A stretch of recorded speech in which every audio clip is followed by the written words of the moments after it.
जय हिंद साथियों, नमस्कार। आप सभी को बहुत बहुत बधाई, हार्दिक बधाई, तहे दिल से बधाई समस्त 140 करोड़ देशवासियों को। आज हमारा चंद्रयान 3 सफलतापूर्वक चंद्रमा के ऊपर लैंड कर चुका है। जहां पे साल 2019 में हम लोग फेल हुए थे, आज वहीं भी हमको सफलता मिल चुकी है। तो पूरे इसरो टीम को बहुत बहुत बधाई साथियों। ये जो करंट अफेयर का ये सेशन है साथियों, यहाँ से प्रश्न आना ही आना है। और ये जो सेशन होगा आप सभी के लिए बधाई के साथ साथ आप एग्जाम में आने वाले एकदम perfect facts, journal awareness, top current affair 2023 exam, current affair, static GK, सब कुछ मिलेगा साथियों।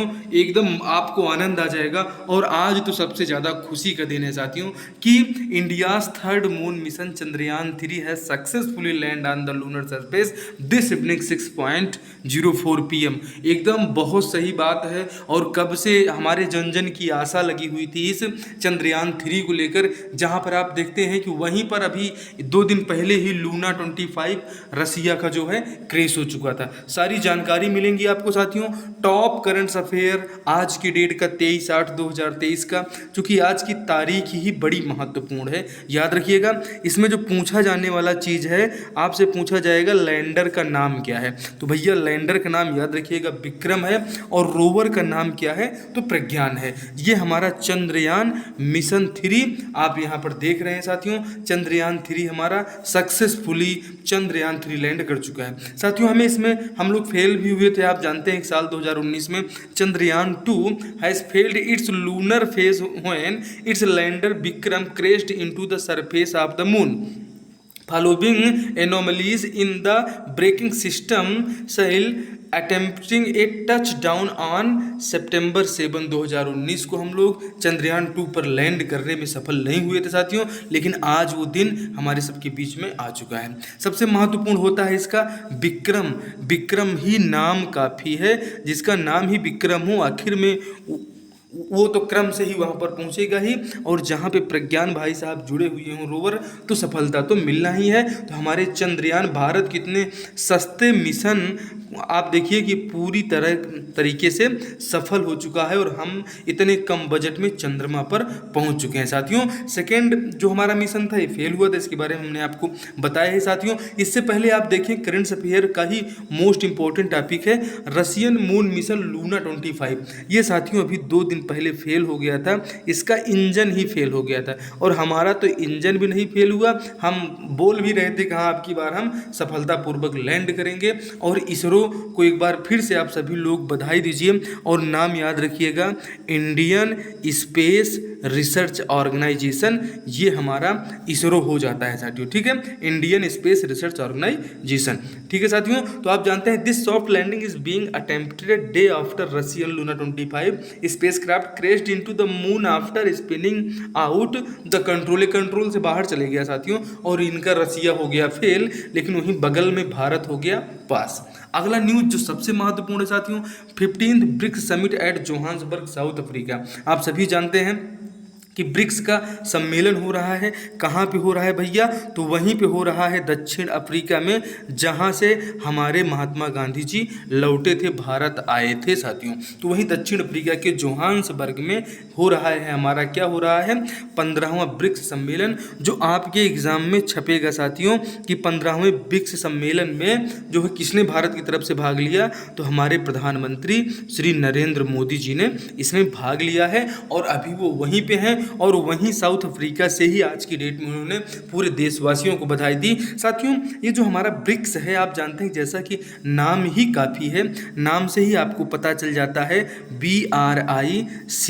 ठीक है, और जब एस यहाँ लिखते हैं साथियों, तो ये इसको यहाँ काट दीजिएगा, जो है ये हो जाता है ब्राज़ील, रसिया, इंडिया, चाइना और उसके बाद साउथ अफ्रीका। तो ये जो हमारे ब्रिक्स समिट है साथियों, ब्रिक्स समिट में ये इतने सारे जो देश हैं, ये देश शामिल हैं, और इसमें 40 से ज़्यादा देश ऐसे हैं जो बिल्कुल शामिल होना चाहते हैं, शामिल होने की उनकी हार्दिक इच्छा है, लेकिन अभी तक उस पर कोई प्लान नहीं बन चुका है। आप जानते हैं कि ब्राज़ील, रूस, चीन, भारत, साउथ अफ्रीका, ये ब्रिक्स के जो है सदस्य देश हो जाते हैं साथियों। ठीक है, इन्हें जरूर याद रखिएगा साथियों। यहाँ पर के एक्स्ट्रा चुका है, इसे थोड़ा सा इग्नोर कीजिएगा। तो ब्रिक्स बैंक होती है साथियों एक, इसका फुल फॉर्म होता है, हमारे ब्रिक्स की बैंक है न्यू डेवलपमेंट बैंक, इसे आप NDB को याद रखिएगा। और 40 से अधिक देश ऐसे हैं जो ब्रिक्स का मेंबर बनने के लिए तैयार है, तो इसे भी याद रखिएगा। ब्रिक्स का 15वां सम्मेलन कहाँ पर हुआ था, तो ये हुआ है साथियों साउथ अफ्रीका में, इसे याद रखिएगा। अगला मोस्ट इंपॉर्टेंट न्यूज़ है साथियों फीफा विश्व कप 2023, जो बहुत चर्चा में है। क्या हुआ साथियों कि अति उत्साह के कारण, आप देखते हैं कि अति उत्साह के कारण ये जो स्पेनिश फुटबॉल संघ के प्रमुख हैं लुइस रूबियल्स ने स्पेन की खिलाड़ी जेनी हारमोसो का किस ले लिया था। इन्होंने जेनी हारमोस का किस ले लिया था और इसलिए ये बहुत ज़्यादा चर्चा में है। और फीफा विश्व कप, ये महिला फीफा विश्व कप 2023 है, इसकी विजेता कौन बना है साथियों, स्पेन बना है और उप विजेता इंग्लैंड बना है। फीफा विश्व कप 2023 ये पूरा सेशन ही ऐसा होगा करंट अफेयर का कि इसमें जो आपके एग्जाम में आने वाला है आज की डेट में वही आपको मिलने वाला है साथियों।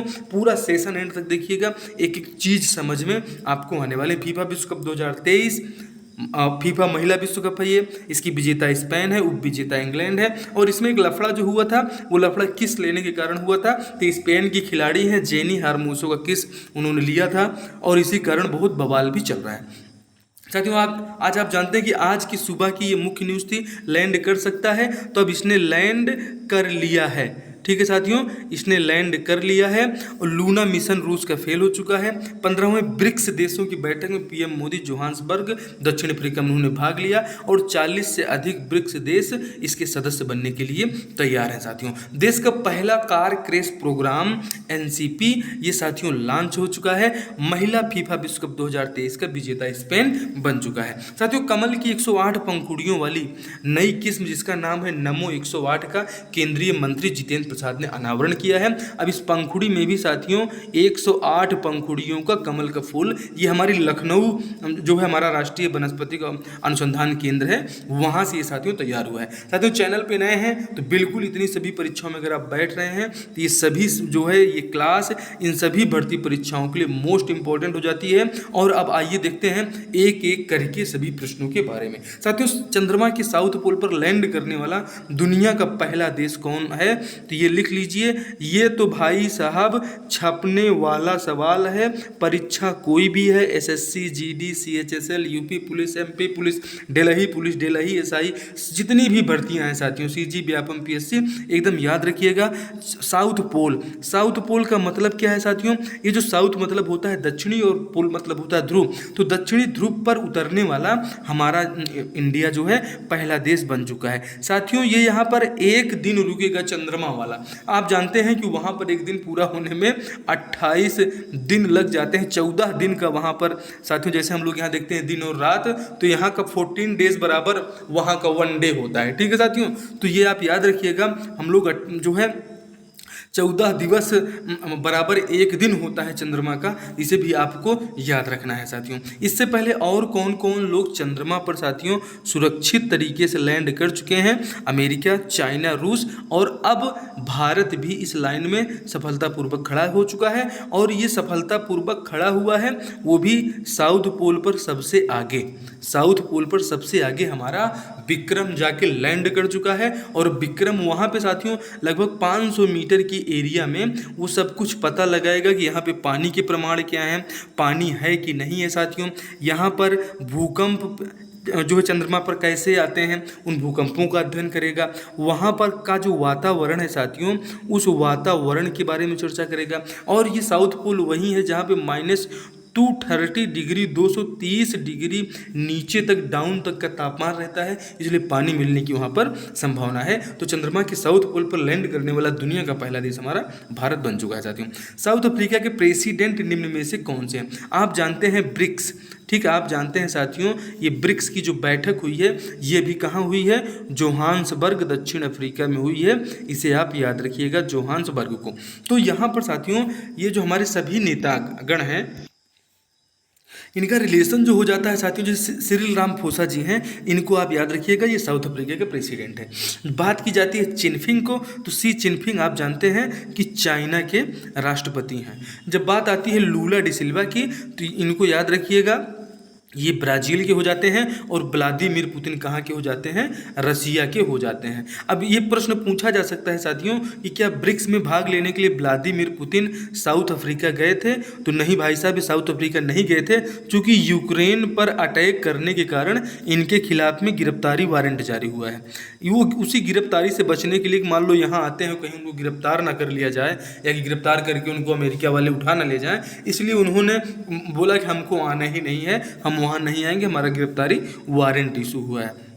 ठीक है, तो साउथ अफ्रीका के प्रेसिडेंट कौन है भैया? सिरिल रामफोसा हैं। इंपॉर्टेंट क्यों हैं? इनका नाम जरूर याद रखिएगा। साउथ अफ्रीका के राष्ट्र जो है प्रेसिडेंट हैं, राष्ट्रपति हैं, और यहीं पे अभी आप जानते हैं कि हमारे ब्रिक्स देशों का जो है सम्मेलन चल रहा है, इन्हें याद रखिएगा। ठीक है साथियों, मोस्ट इंपॉर्टेंट सेशन होगा, एक एक चीज़ महत्वपूर्ण होगी। भारत के मिशन चंद्रयान 3 के लैंडर को क्या नाम दिया गया है साथियों? तो ये भी छपने वाला प्रश्न है, एक एक प्रश्न को दिमाग में बैठा लीजिए। इसी को विक्रम कहते हैं। रोवर का नाम प्रज्ञान है। लूना साथियों ये रसिया का मिशन था, जो रूस का साउथ पोल पर उतरने का मिशन जो फेल हो चुका है, और वहीं पे 2 दिन बाद हमने सफलतापूर्वक वहां पर लैंड कर लिया है। इसरो के बारे में अब तो आप भूलेंगे नहीं। ठीक है साथियों, इंडियन स्पेस रिसर्च ऑर्गेनाइजेशन ये है आपका इसरो, इसे याद रखिएगा। एस सोमनाथ इसके हेड हो जाते हैं, इन्हें भी याद रखिएगा, सोमनाथ जी को। इनके जो है महत्वपूर्ण प्रयासों से हम लोग जो है यहाँ पृथ्वी पर बैठे बैठे चंद्रमा पर कमांड कर रहे हैं साथियों। कितना बड़ा विज्ञान है हमारा, कहाँ तक हम पहुँच गए देखिए कि हम यहाँ पृथ्वी पर बैठे बैठे इस चंद्रमा के ऊपर, आप जानते हैं जिस चंद्रमा के ऊपर जो आधा चांद दिखता है साथियों, मतलब आधे में तो सूर्य का प्रकाश पड़ता है, लेकिन आधे में सूर्य का प्रकाश नहीं पड़ता है साथियों, आधे में सूर्य का प्रकाश नहीं पड़ता है। अब जहां सूर्य का प्रकाश नहीं पड़ता है, आप जानते हैं कि जहाँ पर पड़ेगा, आप देखिए देखते हैं कि वहाँ का जो जो है पृथ्वी का 14 दिवस और वहाँ का 1 दिन होता है साथियों, इन्हें आप जरूर याद रखिएगा। और इस रीजन में साउथ पोल में उतरना बड़ा मुश्किल होता है, क्योंकि साउथ पोल में इतने क्रेटर या गड्ढे बने हुए हैं, इतने क्रेटर या गड्ढे हैं साथियों कि यहाँ पर कोई सुरक्षित लैंड नहीं कर पाता है। मेन चीज़ की वहाँ पर दिन है कि नहीं है, इन सारी जो है गतिविधियों को ध्यान में रखते हुए आप यहाँ देख रहे हैं कि हमारा चंद्रयान 3 का जो लैंडर है विक्रम, ये सफलतापूर्वक चंद्रमा पे अब चहलकदमी कर रहा है। हम यहाँ पृथ्वी से बैठे बैठे बता रहे हैं, और हमारे इसरो वाले बेंगलुरु से बैठे बैठे कमांड कर रहे हैं, और जाके चंद्रमा पे उसका पालन हो रहा है। वाह भारत, और भारत को एक बार फिर से बहुत बहुत बधाई साथियों। 15वें ब्रिक्स सम्मेलन का आयोजन कहाँ किया गया है? बहुत ही महत्वपूर्ण है, दक्षिण अफ्रीका में इसका आयोजन किया गया, इसे हमें याद रखना है साथियों। ठीक है, आगे बढ़ेंगे, और ये प्रश्न बहुत महत्वपूर्ण है, सभी प्रश्न आपके लिए इंपॉर्टेंट हो जाते हैं। अगला देखिएगा, हाल ही में लखनऊ स्थित वनस्पति अनुसंधान संस्थान ने कमल की नई किस्म का अनावरण किया है साथियों। तो ये कमल की नई किस्म का नाम क्या है? हमने आपको बताया कि नरेंद्र मोदी 108 इसका नाम ही दिया गया है, नमो 108 इसका नाम दिया गया है, ये आप याद रखिएगा। सुंदराजा 105 कुछ नहीं है, सुंदराजा जो आम है साथियों, ये रीवा का आम हो जाता है, और ये जो आम है साथियों, इस आम को मिला है जीआई टैग, याद रखिएगा, रीवा मध्य प्रदेश वाला। ठीक है साथियों, आगे बढ़ेंगे। अगला प्रश्न क्या है? अब मोस्ट इंपॉर्टेंट है, हाल ही में लखनऊ स्थित जो ये राष्ट्रपति नहीं है साथियों, यहाँ पर राष्ट्रीय जो है लिखा हुआ है, ये राष्ट्रीय वनस्पति अनुसंधान संस्थान ने कमल की नई किस्म का अनावरण किया है, इसका नाम है नमो 108, इसे याद रखिएगा साथियों।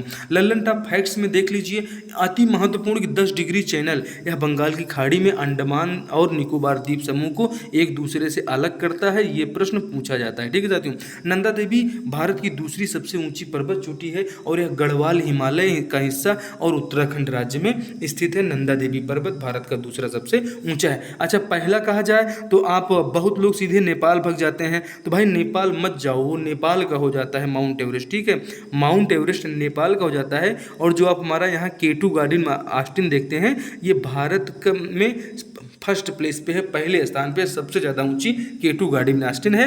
लेकिन अगर बात किया जाए कि सबसे ऊंची, तो माउंट एवरेस्ट आप जानते ही हैं जो नेपाल में पड़ता है। ठीक है साथियों, और नंदा देवी भारत की दूसरी सबसे ऊंची पर्वत चोटी हो जाती है साथियों। हाल ही में छत्तीसगढ़ के किस चावल जीरा फूल को जीआई टैग प्रदान किया गया है साथियों? डायरेक्ट आंसर ही टिक हुआ है, जरूर आप इसको ध्यान दीजिएगा, धमतरी का जीरा फूल चावल, इसे याद रखिएगा साथियों। आगे बढ़ेंगे, मोस्ट इंपॉर्टेंट है, विश्व का सबसे लंबा river cruise MB Ganga Bilas को प्रधानमंत्री नरेंद्र मोदी द्वारा कहाँ से रवाना किया गया था? तो भैया ये जो उनका जो संसदीय क्षेत्र है, कहाँ से वो सांसद हैं, तो इसको तो आप लोग जानते ही हैं कि भैया वो सांसद है कहाँ, बाबा विश्वनाथ की नगरी बनारस से वो सांसद हैं। और यहीं वाराणसी से ही साथियों MB गंगा बिलास को लॉन्च किया गया, जो विश्व का सबसे लंबा क्रूज है। साथियों ये दूरी कितना तय करेगा? 3200 किलोमीटर की दूरी तय करेगा 51 दिनों में, इसे भी याद रखिएगा। और ये कहाँ जाएगा? तो असम के डिब्रूगढ़ जाएगा, ये जो है वाराणसी से निकल कर साथियों। तो ये बिल्कुल विश्व का सबसे लंबा रिवर मतलब क्या होता है आप जानते हैं, अगर कन्फ्यूज़न हो रहा हो तो नदी क्रूज सेवा है। ये क्या है साथियों? नदी क्रूज सेवा है, जो विश्व की सबसे लंबी नदी क्रूज सेवा है, जो वाराणसी से लागू की गई। हम भी तो विश्व के सबसे बड़े लोकतंत्र हैं, हमारा देश सबसे बड़ा लोकतंत्र है, और उस वाराणसी से लागू हुआ है, जहाँ से सबसे बड़े लोकतंत्र के सांसद प्रधानमंत्री आदरणीय नरेंद्र मोदी जी हैं। इन्हें आप जरूर याद रखिएगा। तो विश्व का सबसे लंबा river cruise MB Ganga Bilas प्रधानमंत्री श्री नरेंद्र मोदी द्वारा वाराणसी से रवाना किया गया है, जो कहाँ जाएगा? तो असम के डिब्रूगढ़ जाएगा। यहाँ तक पहुँचने में वो बांग्लादेश कुल घुमाते हुए बड़े अच्छे से ले जाएगा आपको एकदम। अगर महीने 1.5 महीने की फुर्सत हो तो इसमें जो है साथियों, अच्छा एक चीज़ ये है कि भी आपको सीट भी नहीं मिलेगी, इसमें 2 साल तक कोई सीट ही खाली नहीं है। विश्व का सबसे लंबा river cruise MB Ganga Bilas 13 जनवरी को वाराणसी से रवाना किया गया है, और 28 फरवरी को डिब्रूगढ़ में अपनी यात्रा समाप्त कर रहा है। MB गंगा बिलास क्रूज भारतीय उपमहाद्वीप में पर्यटन के लिए एक नया क्षितिज और कार्य क्षेत्र खोल दिया है हमारे MB गंगा बिलास ने। कब लॉन्च हुआ था? 13 जनवरी को, 28 फरवरी को पहुंचा है। साथियों MB गंगा बिलास सेवा में अगले 2 साल तक के लिए सारी सीटें बुक हो चुकी है, तो अभी आप लाइन में लग जाइए, तो हो सकता है इसमें यात्रा करने का मौका आपको मिल जाएगा। यह भारत और बांग्लादेश में 27 नदी प्रणालियों के माध्यम से विश्व में एकल नदी जहाज द्वारा 50 दिनों में 3200 किलोमीटर की सबसे लंबी यात्रा ये इसमें कर रहे हैं साथियों, इन्हें याद रखिएगा। और अगला जो सबसे महत्वपूर्ण है, भारत सरकार के संस्कृति मंत्रालय द्वारा पहली बार मनाया जाएगा बंजारा धर्मगुरु संत सेवालाल जी की समाधि किस राज्य में स्थित है? तो आप जानते हैं कि जो हमारे भारत सरकार के द्वारा है, एक बंजारा धर्मगुरु हैं। कौन से हैं भैया? बंजारा धर्मगुरु हैं, जो कहाँ के रहने वाले हैं? तो भैया महाराष्ट्र में है, महाराष्ट्र में इनकी समाधि स्थापित की गई है। ये बंजारा समाज साथियों पूरे जो है हमारे देश में फैला हुआ है, और इनके धर्मगुरु संत सेवालाल जी होते हैं, इनकी समाधि महाराष्ट्र में है। आइए इनके बारे में जान लेते हैं साथियों। संत सेवालाल महाराज का जन्म 15 फरवरी 1747 जो कर्नाटक के शिवमोगा जिले में सुरगोणकोप्पा गांव में हुआ था। इनकी समाधि महाराष्ट्र के वाशिम जिले में स्थित है। इसे बंजारा समुदाय का काशी कहते हैं, ये भी पूछा जाता है। आयुर्वेद और प्राकृतिक चिकित्सा में अपने असाधारण ज्ञान से आदिवासी समुदायों में व्याप्त अंधविश्वासों को दूर किया था संत सेवालाल महाराज जी, और इसीलिए इनको साथियों हम लोग याद कर रहे हैं। चलते चलते आप देखिएगा, साल 2023 में G20 की अध्यक्षता कौन कर रहा है? तो हमारा प्यारा भारत कर रहा है। साल 2023 की थीम क्या है? तो क्या है साथियों? One world. सबसे पहले क्या लिखेंगे आप? वन वर्ल्ड, उसके बाद वन नेशन, ठीक है, और उसके बाद लिख दीजिएगा वन अर्थ, और हिंदी में आप इसे समझिए वासुदेव कुटुंबकम। ये G20 2023 की थीम है। सभी प्रश्न मोस्ट इंपॉर्टेंट रहे साथियों। हमारे चैनल पे ये मॉक टेस्ट चल रहे हैं, हिंदी के, हिस्ट्री के, पॉलिटी, जियोग्राफी, सभी के टेस्ट आपके लिए अवेलेबल है साथियों। इतनी सारी भर्तियों में अगर आप बैठ रहे हैं तो हमारे चैनल पे बेहिचक एंजॉय कीजिए, और फ्री ऑफ कास्ट क्वालिटी वाला जो मटेरियल है वो आपको हम दिला रहे हैं। SSC 77 लिख दीजिएगा। PDF पाने के लिए टेलीग्राम में ये सेम टू सेम PDF भी आपको मिल जाएगा साथियों। सेशन कैसा लगा जरूर बताइएगा, और एक बार फिर से आपको साउथ पोल पर चंद्रयान 3 के पहुंचने की सभी देशवासियों को स्मार्ट स्टडी क्लासेस की तरफ से बहुत बहुत बधाई। ऐसे ही हमारा देश दिन प्रतिदिन उन्नति करता रहे, और आप सब इस उन्नति के साक्षी बनते रहें। कांग्रेचुलेसन, चंद्रयान 3 है successfully land on surface of moon at south pole. साथियों कैसा लगा सेशन? सभी प्रश्न अति महत्वपूर्ण है, सबको देखते हुए चलिएगा, और ये सेशन आपके लिए मोस्ट इम्पॉर्टेंट है, आप जरूर याद रखिएगा। सफलता मिली है विक्रम को, लेकिन वही लूना 25 फेल हुआ है रूस का, इसे भी याद रखिएगा। तो चलिए अगले सेशन में मिलिएगा। मोस्ट इंपॉर्टेंट सेशन हम आपके लिए लेकर आते हैं, अति महत्वपूर्ण क्वेश्चन। मिलते रहिए, पढ़ते रहिए, मस्त रहिए। जय हिंद, जय भारत।